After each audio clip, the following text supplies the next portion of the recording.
Well, the South African Council of Churches say today's march is both a moral and a spiritual standpoint.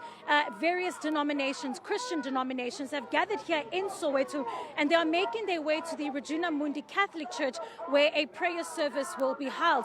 Essentially, the people who have organized this march are calling for a lasting truce between Israel and Hamas, as well as the release of all hostages, and of course, for that crucial humanitarian aid to reach the starving children of Gaza.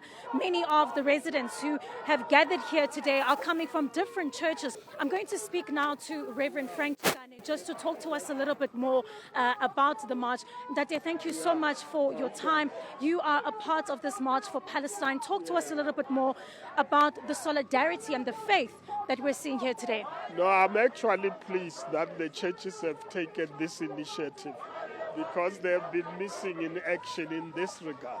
And I'm pleased that they have organized to march in Soweto from one church to another to express solidarity, because the people, the Christians, let me talk Christians, in Palestine don't understand why the Christian churches in Christian countries allow their countries to support genocide. They don't understand that it's really testing their faith in a big way, and we want to make sure that the people of Palestine understand that we are with them and will be with them. We've gone through this before as South Africans. Apartheid is not a new thing.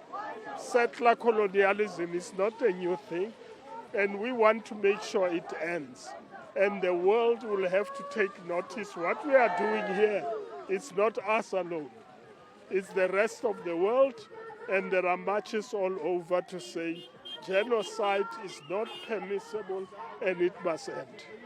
And of course, this is all happening against the backdrop of the 6 South African activists that were part of the global Summit flotilla, where they spoke about the hardship that they faced while in in detention there in Israel. Just talk to us a little bit more about the significance in South Africa taking a stand and being in the forefront as it has been.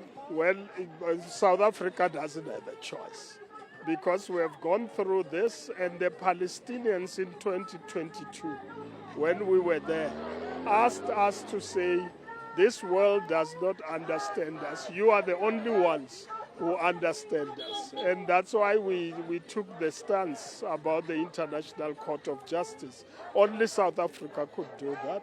We have organized the anti-apartheid movement, which will be a worldwide movement, and it's only South Africa that can do that. But we are linking up with the rest of the international community, and there are solidarity groups all over in the world. I was there in London when they launched their movement. There have been meetings in Istanbul.